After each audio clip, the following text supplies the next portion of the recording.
Our roundtable panel discussion with our two previous speakers, and joining them will be Bilita Mattis, who is the executive director and founding member of the STEM Up Network, a social enterprise powered by Harrisburg University of Science and Technology.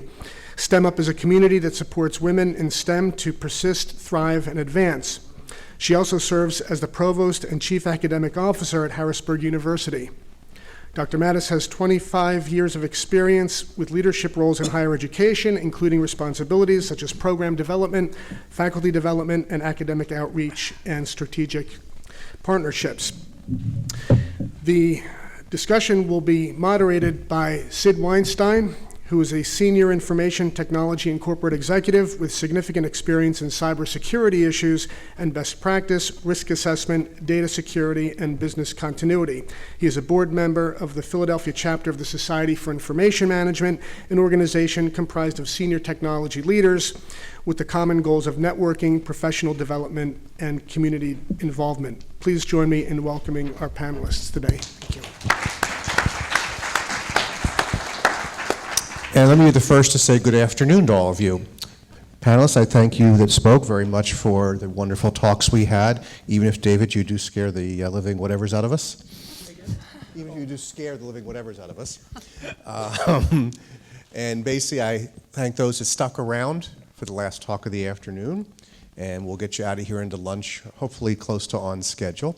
I will be soliciting questions further on through the program, depending upon how fast we go through things and what we cover, how much time we have for questions. I do have to stick, however, to our schedule.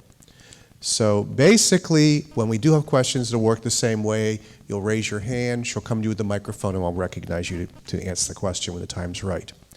So ethics, AI, or machine intelligence, or machine algorithms, or whatever, is a very old problem. You mentioned Asimov's 3 laws. Okay, for those who may not be too young to remember the 1942 short story, a robot may not injure a human being or through inaction allow a human being to come to harm.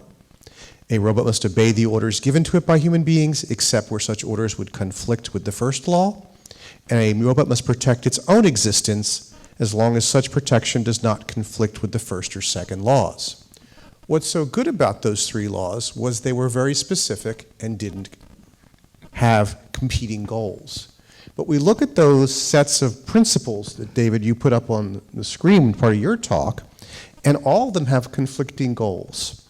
So how do we choose what should be in our guidelines, and how do we develop and deploy those guidelines so that they're useful and will be adhered to? I'll start with you, David. Oh boy, thank you. Let me get this organized. Yeah, I think the key is the Hippocratic Oath, do no harm. If you remember in one of his books, he talked about the 0th law, right? Which basically said do what's, I forget the exact wording, but a robot should pay attention more to society as a whole, even if it damages a person, if I remember correctly. And I think that's the overriding goal. Now, unfortunately, that depends on where you live.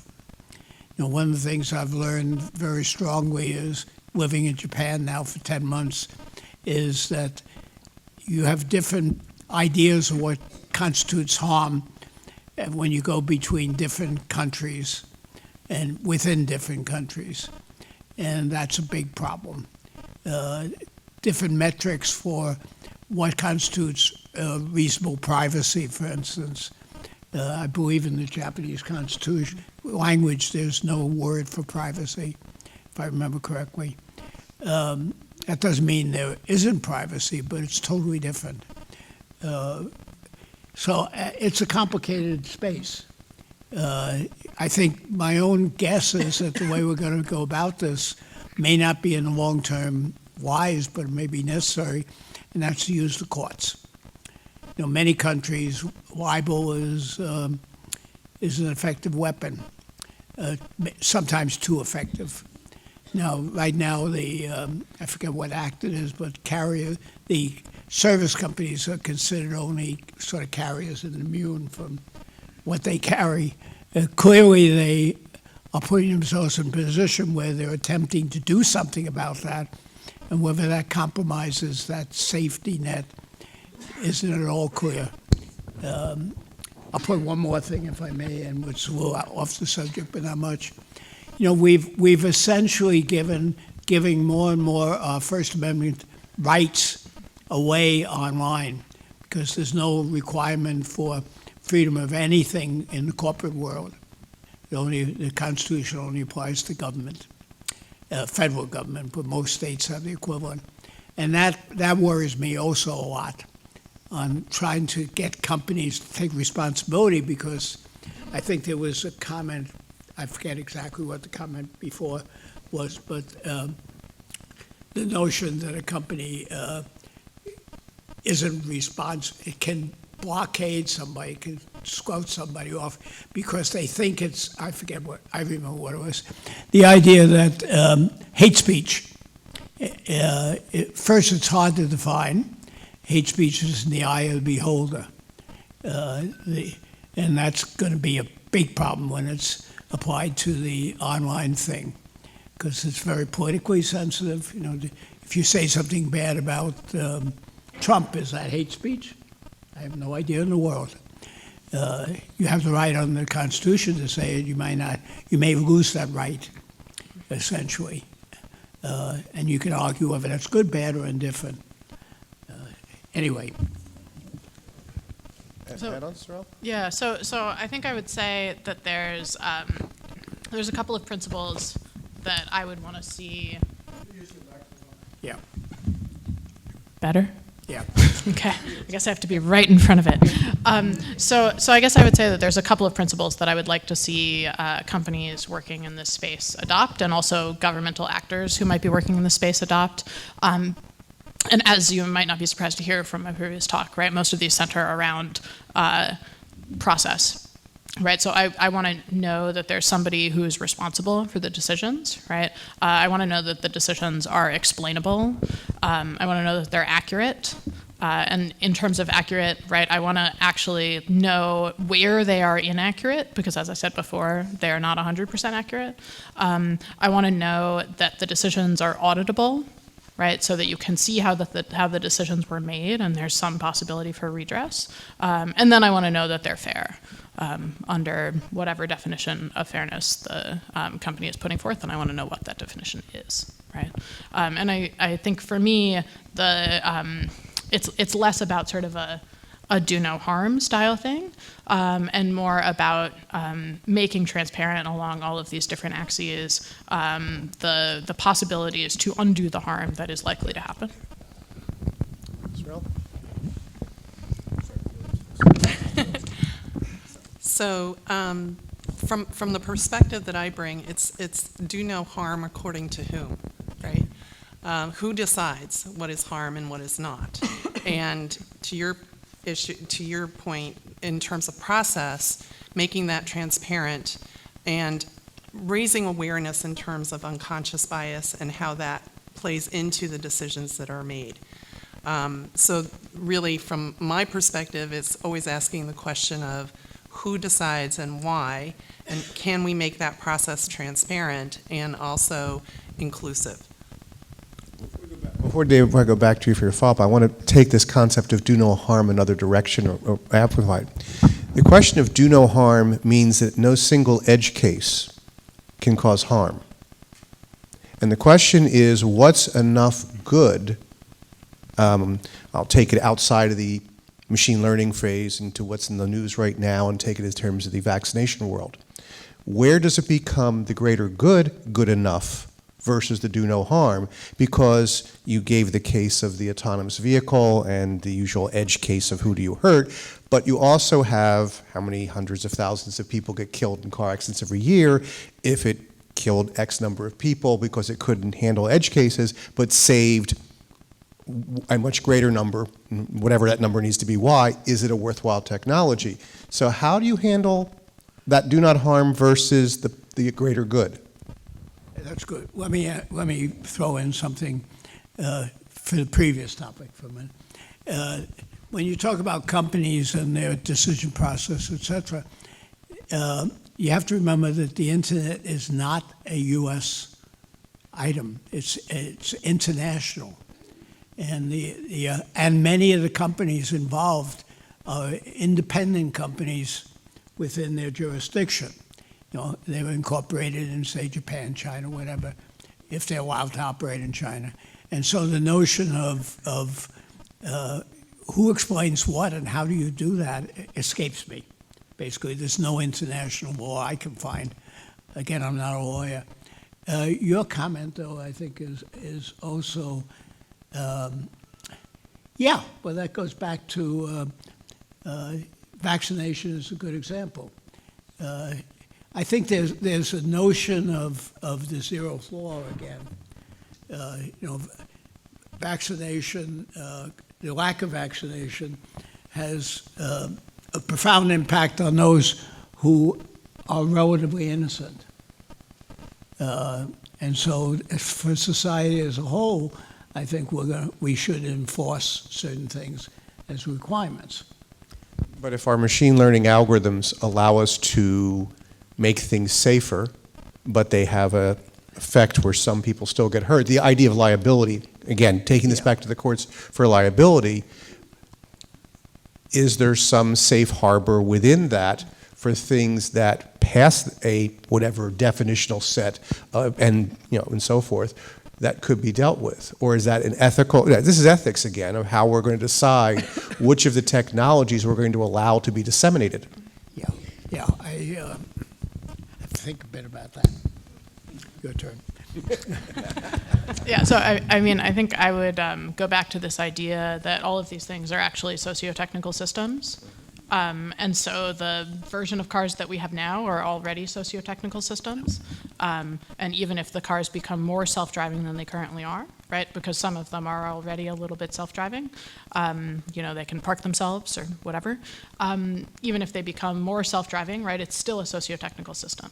And so I think, I would want to know how we are working within the existing system and think about it in that context. I'm not sure how to answer that, to be honest. I think context changes over time. In terms of vaccination, there's the current case of Temple with the mumps and how that has perpetuated itself. And I have conversations with others about global warming and how that's going to bring back epidemics that have been suppressed over time because of the activation of different organisms. So I think the context is not only in terms of what's safe today, but there has to be a context of the global kind to actually answer those questions or even contemplate them. So in terms of vaccination, the impact... I'm sorry, I really didn't want to detour into the because it's not a technology item. Yeah, I understand. I use it as an analogy that we could understand, that we knew from the past. Sure, but as a socio-technical construct, there's that construct changes over time. So having that conversation today about technologies that exist today, to Sorelle's point, needs further unbundling, if you will. You want to follow? Just to bring you the car up again, there's another interesting question. You're in a driverless car, and you're seating in the car, and your car has an accident. There have been several cases where the person innocently sitting there has been held liable for the accident. Is the company who did the software liable? The whole thing is sort of, I think that waiting for the courts to do something, and the courts won't do anything until there's enough of them around, and at that point there's going to be a riot. I don't understand that whole game, but it's going to make a lot of lawyers very rich. So, Sorelle, I'm going to change the topic slightly, get away from that part of things. You talked about the bias in the data sets and the bias in how we deal with the outcomes that these decisions make. But let's back it up. How do our biases affect what we actually implement and program and how we deal with it? And how can we take those biases into account in the systems we're going to be building even before we move them for the initial use, even before we get to the secondary uses that don't quite work. Yeah, I mean, I think as with all of what I've been saying, I think that that's highly context dependent, right? I think that, you know, if what you mean is that you're designing a system to do risk assessment within the criminal justice system, and you're worried that even the design of that is already a biased action, right? Then I think that takes us to the solutionism trap, right? Should you even be doing that? And I think as with, you know, many of these types of implementations, I believe the answer lies with talking to community groups and making sure those directly affected are part of the decision-making process. Really? I would expand on that, looking at it from a sociology perspective, that the communities involved need to be representative, meaning I worry about solutions that are being put into place, technology solutions, science solutions that don't consider issues of age or gender or ethnicity. They're not inclusive in terms of their context. And to your point in your talk, you know, and then you take that solution and put it into a different context and hope for the best. And I think those conversations about building, again, awareness of unconscious bias in the design, and also in terms of building awareness for population-specific, not just community-specific, but population-specific issues is really important.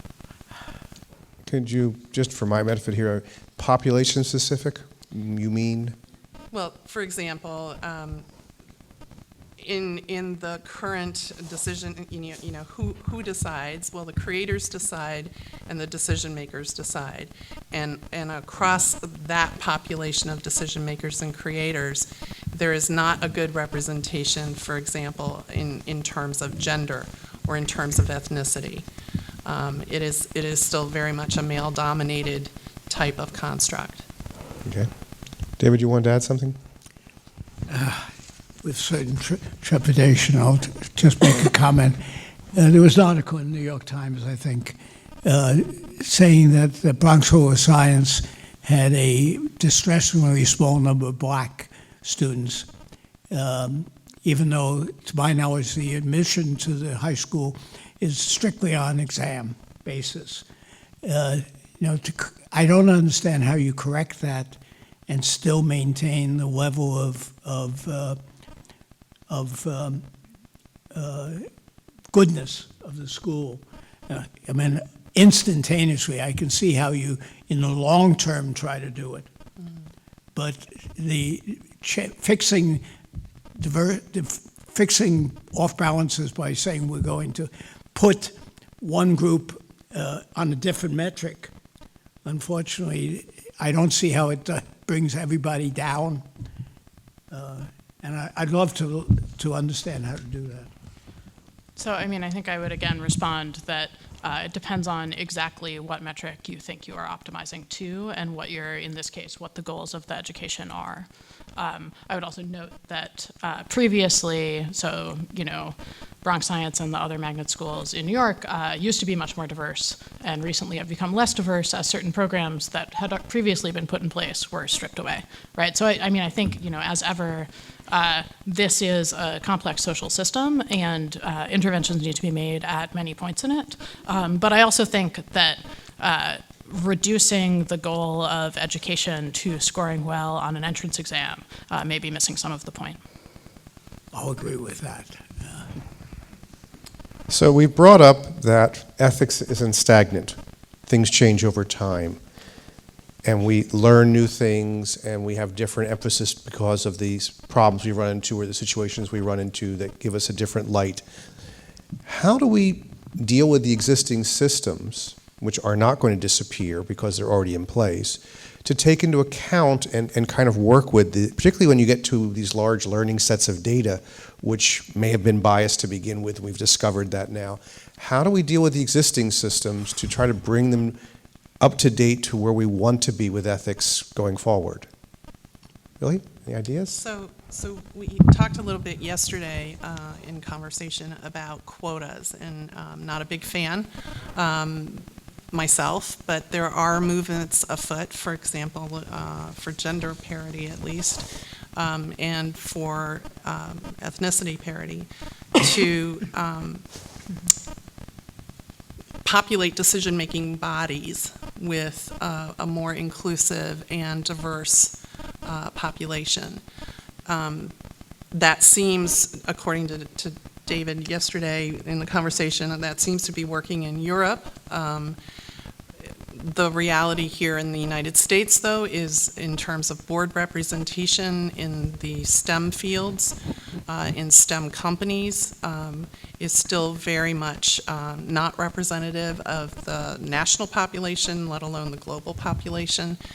And I think that until there is better representation in terms of diversity on these decision-making groups and organizations and bodies, that's going to be hard. Now, you take it from the other side, right, from the bottom up, if you will.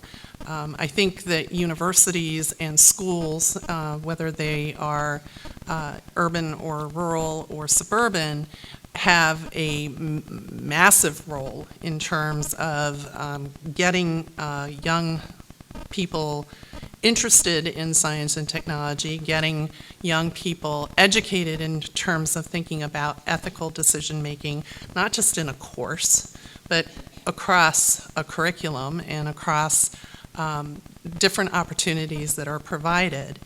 And from there, it's a matter of once they're interested and have pursued the science and technology studies, and they get into a profession that's in the STEM field, then it's incumbent on organizations, communities of practice to support those individuals so they persist and thrive. I shared, just from a gender perspective, in terms of the workforce, the STEM workforce, women make up only about 24% of that workforce. It's much lower in the computer science and engineering fields. And the heartbreaking reality is, of those, we lose 50% in the first 10 to 12 years. And that's an economic and a business case. But the reasons that we lose them are a feeling of being isolated, a feeling of hostile work environment. They're all things that we can prepare young people to have the skills to battle against, if you will. I would also add that, sort of on a slightly more positive note, there has been a growing amount, there has been a growing amount of activism around these issues from within the technology companies, and a growing movement of computer scientists who are teaching ethics education as part of the computer science curriculum. And I think that both of these things are very positive signs, perhaps that will gradually start to change the culture of the field, which I think gets to what you were talking about, but that also have been useful in trying to start to push back on some of the actions by these companies, right? So Google had been involved in a defense contract, and partially from the result of employee activism, decided to drop that, right? Essentially employees who did not want Google to be in the business of supporting drone warfare. And so I think that, employees having that voice is really important and useful in this conversation. All right, anything to add there? Well, I should keep my mouth shut because I keep falling into it. But there are problems all over the place. I'm all in favor of, and I know many women who are very successful in the field. And yes, in fact, computer science happens to be particularly hostile. I've looked at surveys.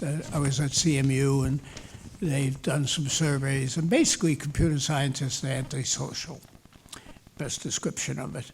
And their curriculums are so crowded that they don't have any time to do anything, especially what you'd like to happen in school.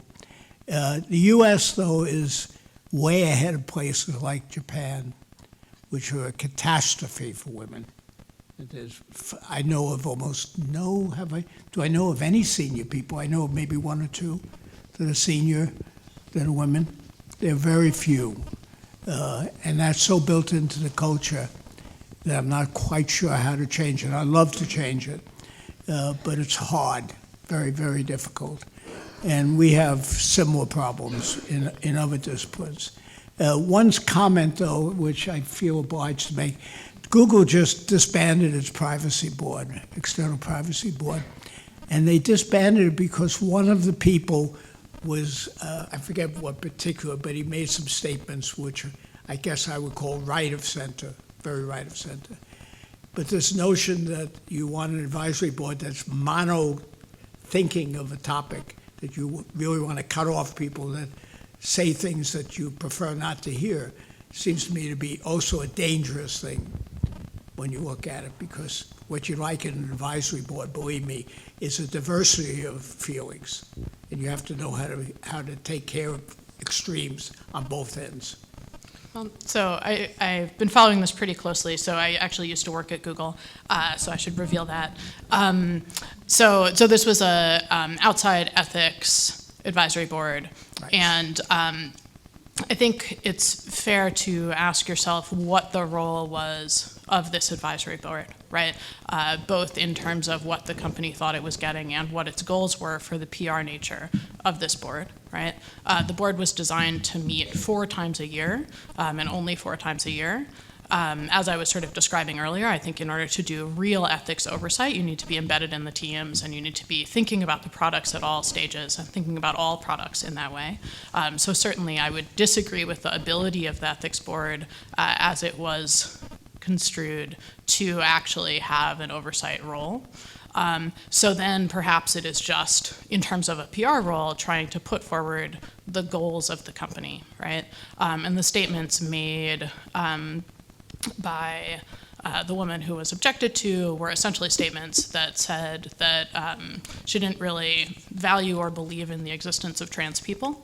And it seems to me like when we're having an ethics conversation, that's not really a viewpoint that you can start from, right? If you don't believe in the existence of some of the other people at the table, that seems sort of like a non-starter discussion to me. Oh, and I should say again, I was glad to see that current Googlers inside the company, more than 2,000 of them publicly opposed the board. And that partially that internal pressure, along with a lot of external pressure, led to them closing it only a week after announcing it. I'll open up to questions. Any hands?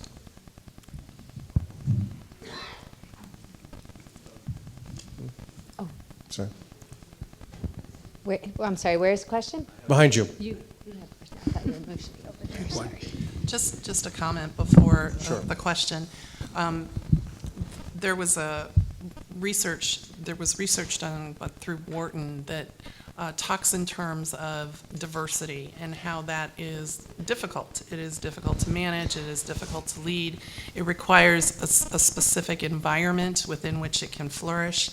And it's much simpler to be a part of an advisory board or a management team or a board of trustees where everybody looks the same and has similar values. The argument has always been that diversity equals higher productivity, better outcomes, but that's a hard thing to get to, in particular if diversity is actually counterproductive. If, to your point, if the folks sitting around the table don't recognize one another as adding value. So just a comment before the question. Can I? Go ahead, Brandon. I'll just We'll give you more room to say something. Go to ahead. get myself in deeper. Paul Barron, who was a valued friend and probably the person who started the idea of packet switching, which is underpinning the Ethernet, once said to me a very interesting thing when I went into academia. He said, watch out for retroactive ethics, where you take somebody who says something in an environment where it's perfectly reasonable to say it, and 5 years later you evaluate what he said 5 years ago in terms of today's ethics and crucify him. We're getting into that habit more and more and more. And probably the safest thing to do for many people is to say nothing. Okay. The other problem I have with, this is so built in, when I went to work, got out of school, went to work, the mother company of Bell Labs, AT&T, hired no Jews at all. Okay, none at that point. And Bell Labs did, but that was a rare case in the system. So, I've always been sensitive to quotas or non-quotas because in general they're used the wrong way. End of comment. Okay. Question, please? Yeah, so one of the underlying themes that I've heard this morning is, we've got these pieces that were a little bit stymied on how to move to the next level, right? So there's a piece, for example, noting that the internet, as David was mentioning before, is relatively rather unsecure, and the way to do it would have to be to scrap the whole thing and start over again, right? And even in some of our process questions, how do we, we can recognize this, but how do we change it? And so I'm wondering, the panelists could talk about, in some level, if there is a need for a massive disruption to the socio-technological systems that exist now on a worldwide scale. So here I'm going back to saying a lot of our social order is created as a result of World War II, right? Where we ended up with the Geneva Conventions, the Nuremberg, the whole Cold War. All of that was kind of a reaction and a response to this large disruption that was World War II. So it sounds morbid, but is there a need for a disruption of that magnitude again in order to change the systems? Boy, if we can answer that, huh? So I'll jump in with something less radical.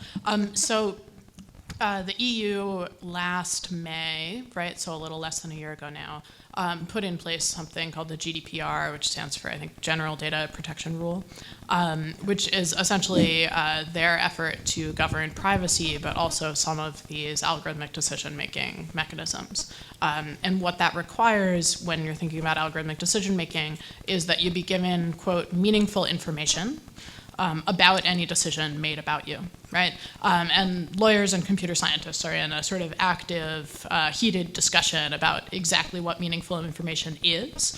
But it still seems to me that that is a good direction to head in the sense of, yes, if a decision is made about me, I would like some meaningful information about it. And, how we decide whether it's meaningful or not, I think at least moves the debate to the right place, right? Because it grants me the right to at least have some information.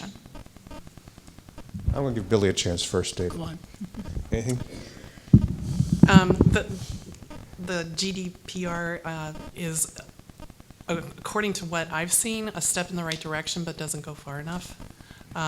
It is a good beginning, just like quotas on boards for diversity requirements is a good beginning, but it has to reach a tipping point at some point.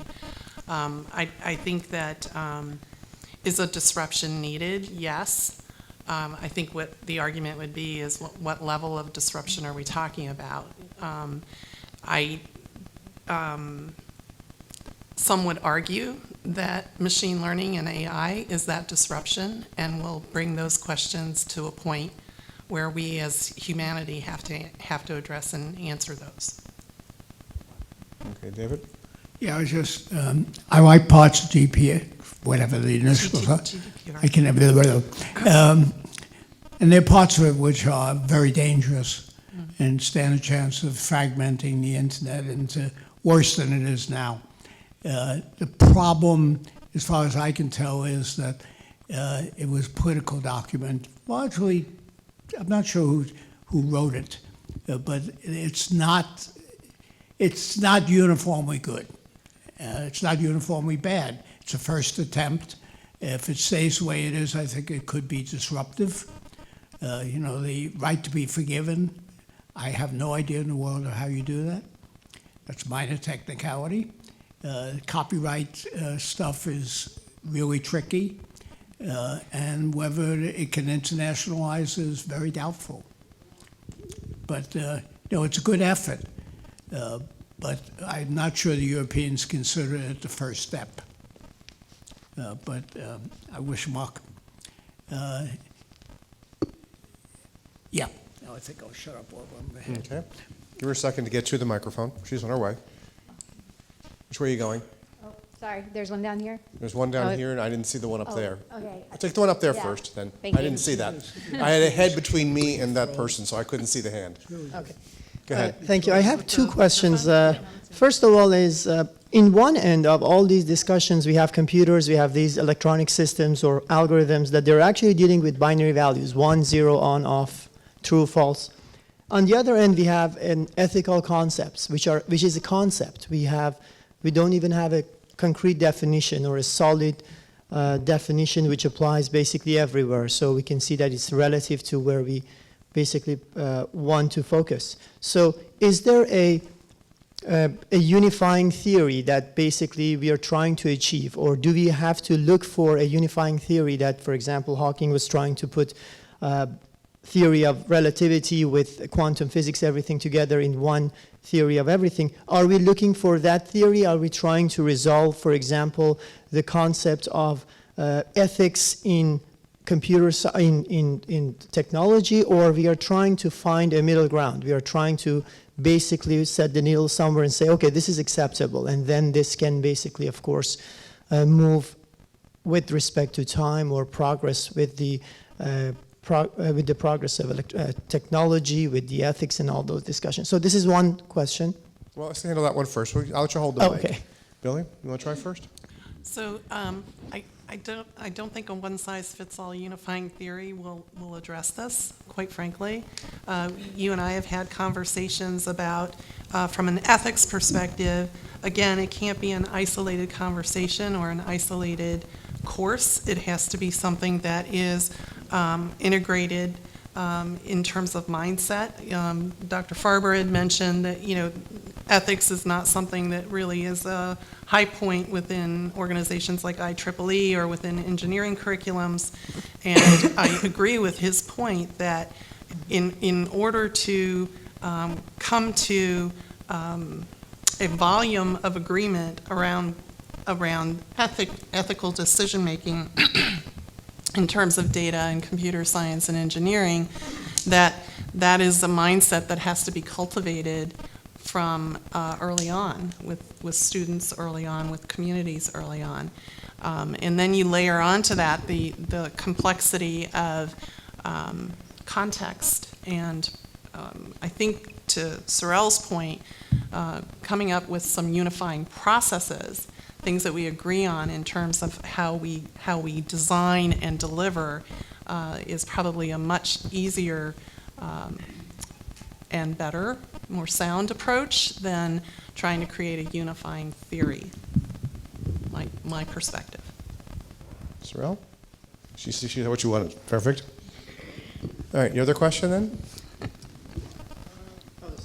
Yes, his other question. Huh? Very quick question. I think the example of the driverless cars and the liability issues, don't you see the same problem, for example, right now with the technologies that we have? For example, the airplane crash that we just experienced, for example, that was a problem with the technology or with the sensor, and who is liable? Is the company liable or the pilot liable? So don't you see that the same extent, or we do have the same experience even without those driverless cars being kind of popular these days? So we have that. We just have to adopt into a new kind of paradigm of devices, maybe more complex, if you will. Go ahead, David. We certainly have the background, but as you know, adapting things takes a long, long time. And you can bet your bottom dollar the car manufacturers will fight it tooth and nail. Worse yet, the car manufacturers quite often don't create the software. And so, the whole thing of proportional liability, it's just going to be a complex thing, as it always has been with aircraft, which have the same problem. Cars are a little easier because, if there's an outstanding defect, you can, it's very hard to sue them, actually. I guess you can, but, yeah, it's just complex. And again, it will keep lawyers busy for quite a while. But I brought that subject up mainly because there's a learning system has to deal with it, and it deals with it in a social environment. The answer you're going to get in Japan is going to be different than the answer you get in Europe or the U.S., and maybe different places in the U.S., although we tend to consolidate it. It's a social issue, not just a technical issue. We'll take one more, then I have follow-up questions, we'll go back. But one more then, last one for the moment. Hi, Mrs. Friedler, right? Correct? So earlier you mentioned something about historical data. I have two questions. The first one is, how old are these data that they're implementing into the AIs and the machine learning? Because what I'm getting right now so far is that the whole issue is about keeping human bias out of AI and machine learning. Do you want to ask the second question next, or? It depends on your answer. Okay. Yeah, I mean, so it depends on the specific system and the data that they have. I'm not usually talking about like 50-year-old data, mostly just because it wasn't even collected then, right? So mostly what I'm talking about is historical in the sense of like over the past few years, right? So they'll take whatever data, for example, a police department has collected in their most recent iteration of the database, which is, say, the past 5 years, and then they'll train based on that. The reason that I'm calling it historical data is to really emphasize that these systems they don't have some special insight into the future. Right? What they're able to do is replicate previous decisions. So they're able to say, okay, in the past 5 years, anytime you saw this pattern, you took this action. So tomorrow, when you see that same pattern, I want you to take that same action that you've taken for the past 5 years, right? That's sort of the point I'm trying to convey there. So knowing that contexts change, technology changes over time, we change over time, so why are we still implementing these same historical data in today's society? Like, why are we still doing that? Yeah, exactly, right? So I think that, one option is to say, well, I'll just always update it so that it's only using, the past year's data. And I think that captures some of the issue with it.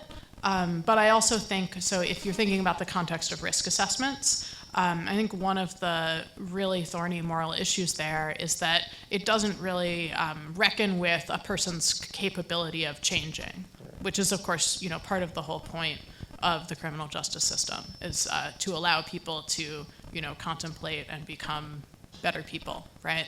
And so if that's somehow not taken into account, which is obviously a very hard thing to take into account and write down in data, then it seems like we may be missing part of the point. The other thing that I would emphasize there is that in many cases, these are very individualized decisions, or they should be very individualized decisions, but by using this historical data, essentially what you're actually doing is making a decision about an individual based off of other people's actions and the way that other people have responded to being incarcerated. And so, to a certain extent, you've taken the individual out of it. The response to that might then be, isn't that what judges are doing already? Just currently it's in their head, so we can't examine it. So I don't have an easy answer for any of this. Thank you.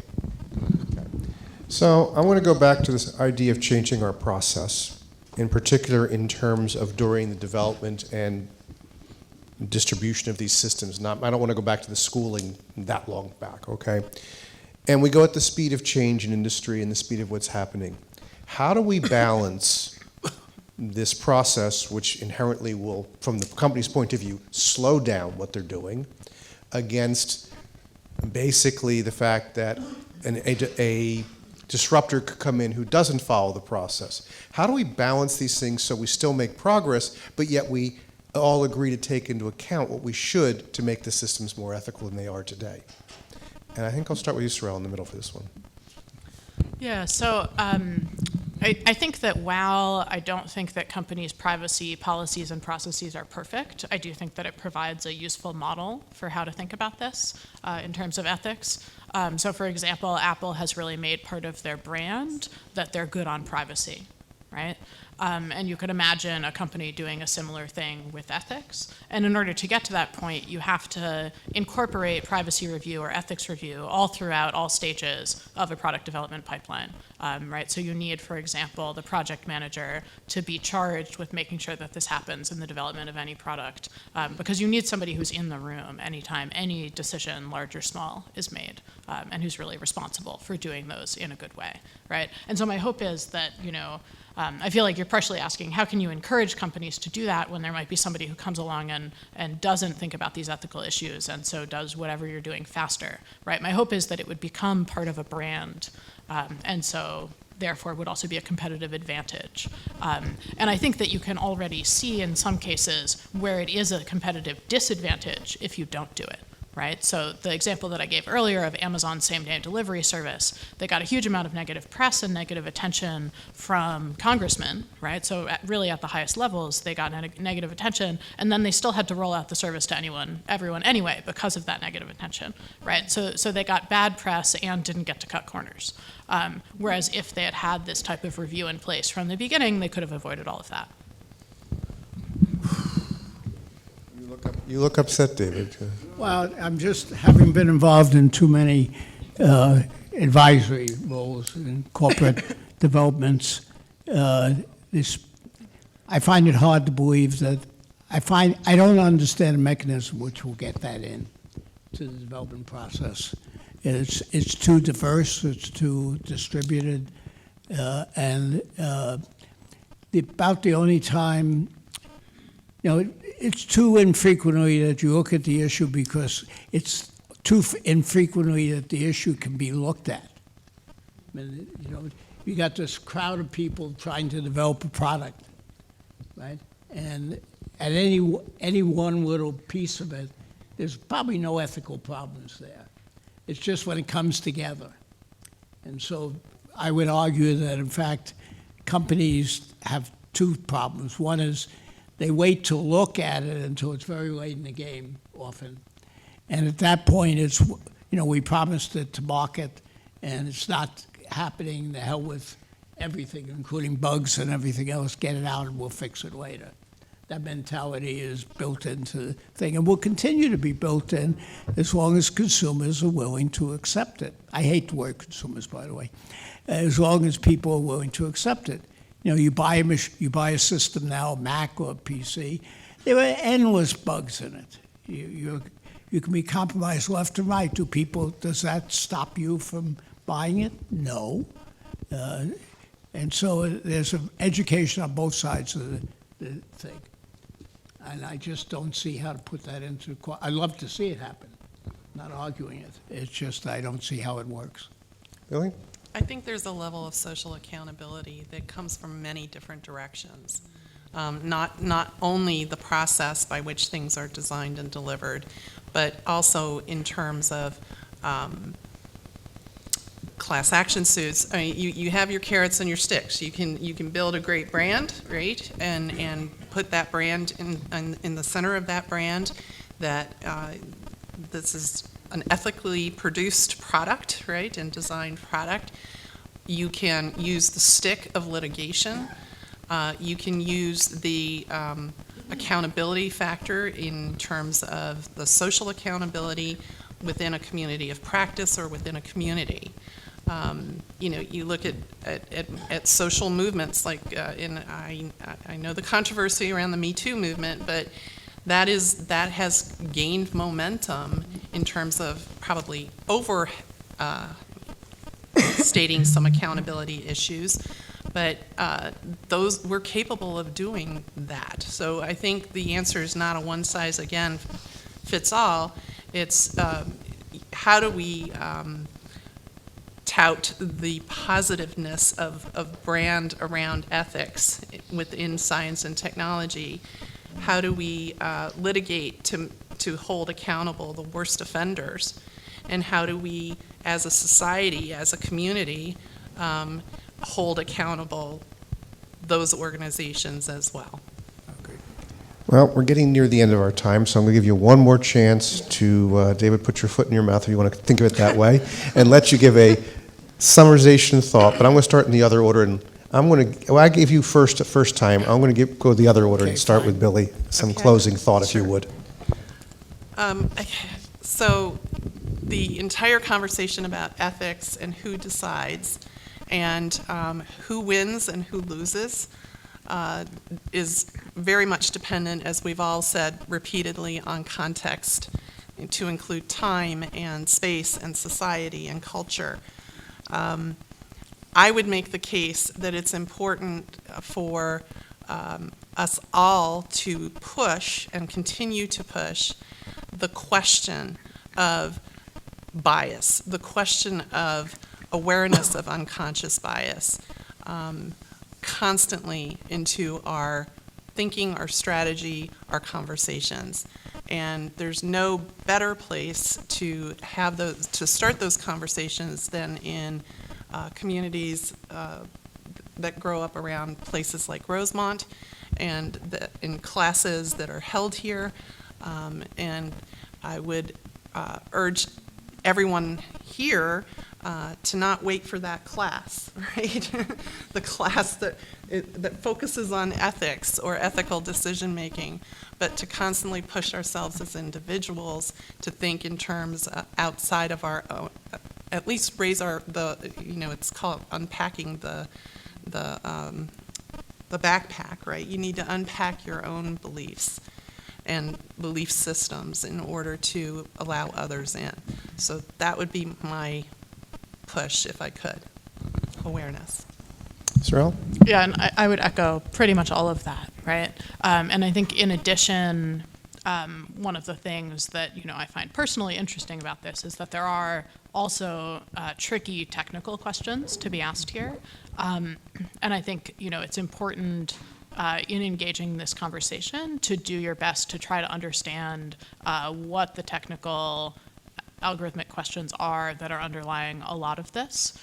So one of the things that I've seen be very effective in the conversations in Philadelphia is that a number of the activists who have been pushing against the city instituting risk assessments have also been showing up at technical talks and really holding those of us in the research community accountable to explaining our work to a wide audience and making sure that where it impacts communities, we are also trying to explain the technical as well as how it fits into this broader social context, right?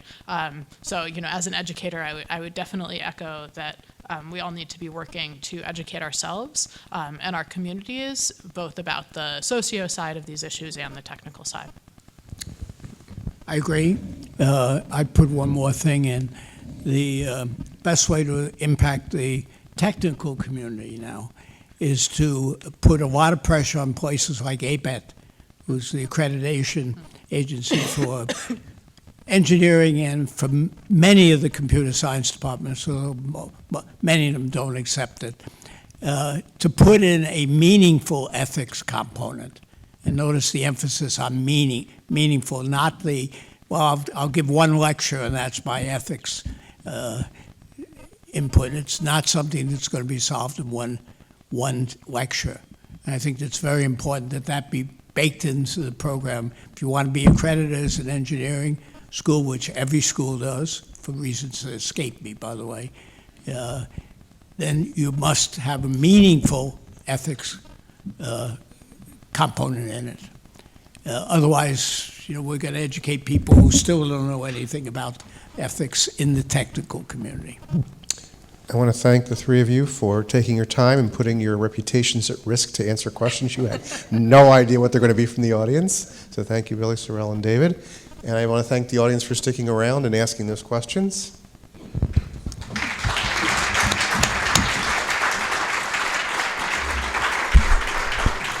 Thank you. Before I thank everyone involved, I want to go back to the analogy of a grand unified theory for a moment, because I think it's a bad thing to invoke that in this context, because if you know anything about the grand unified theory, bringing together relativity theory with quantum theory was impossible because they're incompatible and mutually exclusive. And I truly hope that the point of this symposium was that ethics in computer technology not only should not be incompatible, but cannot be.